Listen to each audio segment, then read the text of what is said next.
Telle que vue précédemment, la section des produits est différente de celle des entreprises de services, car des ventes brutes, il faut retrancher les rendus et rabais sur vente et les escomptes sur vente. Le résultat de cette soustraction nous permet de déterminer les ventes nettes, soit le montant réel des ventes de marchandises effectuées par l'entreprise. Par la suite, il faut établir la section coût des marchandises vendues qui a déjà été étudiée dans les vidéos précédentes. Rappelons-nous que le coût des marchandises vendues se calcule stock au début plus les achats nets moins les stocks de fin. Les achats nets doivent comprendre tous les coûts nécessaires pour apporter les stocks à l'entrepôt et on doit aussi soustraire les rendus et rabais sur achat, donc les retours de marchandises et les escomptes dont on a pu bénéficier lors du paiement de ces achats. Quand on prend les ventes nettes et qu'on soustrait le coût des marchandises vendues, nous avons le bénéfice brut ou la marge brute qui est en fait le montant disponible pour payer les charges d'exploitation.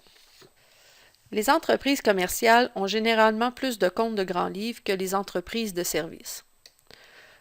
Lorsqu'on le juge utile, on subdivise les charges d'exploitation en frais de vente et frais d'administration. Rappelons-nous ici que quand nous établissons un état des résultats, toute l'information doit entrer sur une seule page. Quand les comptes sont trop nombreux, nous utiliserons les subdivisions frais de vente et frais d'administration et nous produirons en annexe la liste des frais de vente et des frais d'administration, plutôt que de les présenter directement dans l'état des résultats.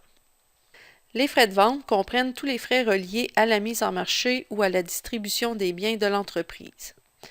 On y retrouve entre autres les salaires et commissions des vendeurs, les frais d'entreposage et de manutention, les frais de publicité et de promotion, l'amortissement et l'entretien des IMO utilisés par le département des ventes.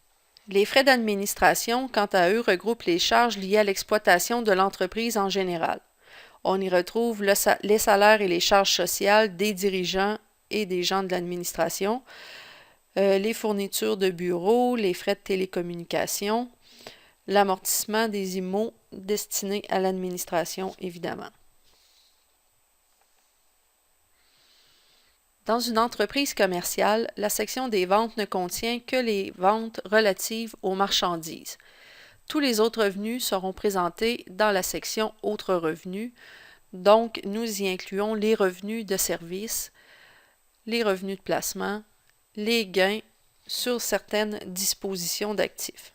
La section « Autres charges », quant à elle, contient les charges qui ne sont pas directement liées à l'exploitation de l'entreprise.